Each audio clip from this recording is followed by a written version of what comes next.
What's up, everybody? My name is Shannon, and I am still waiting for my Satyr, and today we are talking about the first book in the Chemical Garden trilogy, Wither by Lauren DeStefano. Okay, so listen.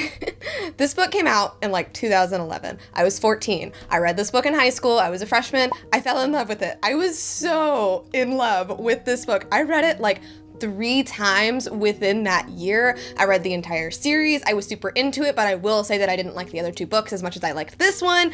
And I've lately been thinking about it, and I always remember back to this book because it's weird, right? Like, it is a post-apocalyptic world where all of the men die at age 25 and all of the women die at age 20. Now, there are still some of like that perfect generation that are still old. They, like there's children to the ones that are dying off and all of that. And the problem here is that women get snatched up off the street. Basically, the second they are able to bear children, they are sold as brides, and that's where we meet our main character, Rhine. She is 16, she was snatched up, she is taken to Florida, she is sold to a man named Lyndon Ashby, and now she has 2 sister wives, and our whole book is just within this house with her living in this way and her trying to figure out how she's going to get out. And like, listen, I recognize how problematic this storyline, like this plot line is. It's weird, right? Her youngest sister wife is 13 and she's the one who has all the babies. Like, listen, I know how weird this is, but when I read it when I was 14, I was in love with it. So I've been thinking about it recently, and I'm like, you know what? I want to read it again. I want to see if I still like it or if it's just so weird. And I will say, I still really loved this book. It's very sad. Like, the main thing about it is that it's about kind of like the human condition. Like, the human race is dying. We have one side that is very pro-science. They're trying to find an antidote. They are experimenting on anyone and everyone. We have this desperation of people just trying to survive, people trying to make money, trying to just, get foods in their mouth, like that kind of thing. And then we also have the side of people that's like, you know what, like, we went too far. This is what we are now. Like, the human race is just dying out. Like, we should just let nature run its course. And it is very, very sad. Like, it's a very depressing book. It does remind me a lot of The Handmaid's Tale, but I feel like it's got just a little bit more of a YA twist on it. I remember when I read it, like, I was 14, so I did think it was very, like, spicy. She's sold as a bride when she's 16, and she's expected to, like, bear children, and she falls in love with a servant, and, like, all that kind of stuff. Like, there is some, good tropiness in it, but reading it as an adult, I'm really just struck by how bleak the world is.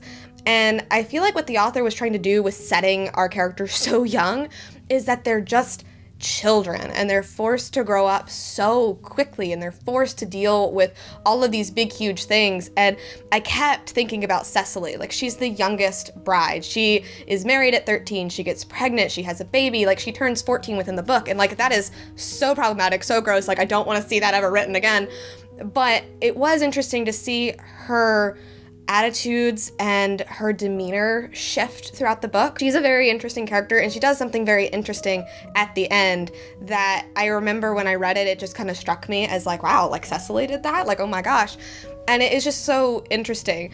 I do feel like you could have written this book with them being better ages. Like, you could have aged up. You could have had like the youngest one be 16 and like have it aged somewhere differently. And I think it still would have worked.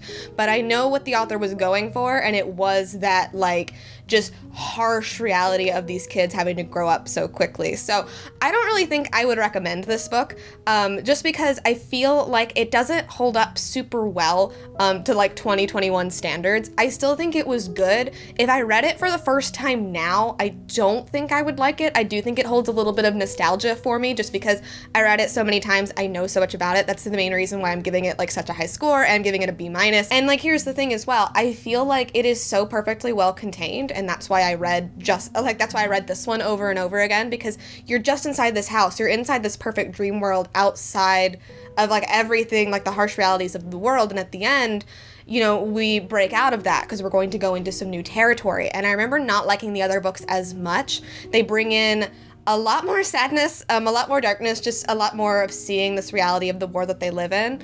And I feel like I remember them having a hopeful ending, but I also remember thinking that the ending was just like, they go through so much crap. This ending is, this one in Wither is much happier than what you get in Sever. So I don't think I'm gonna reread the rest of the series. I might, maybe on my own time, we'll see about that.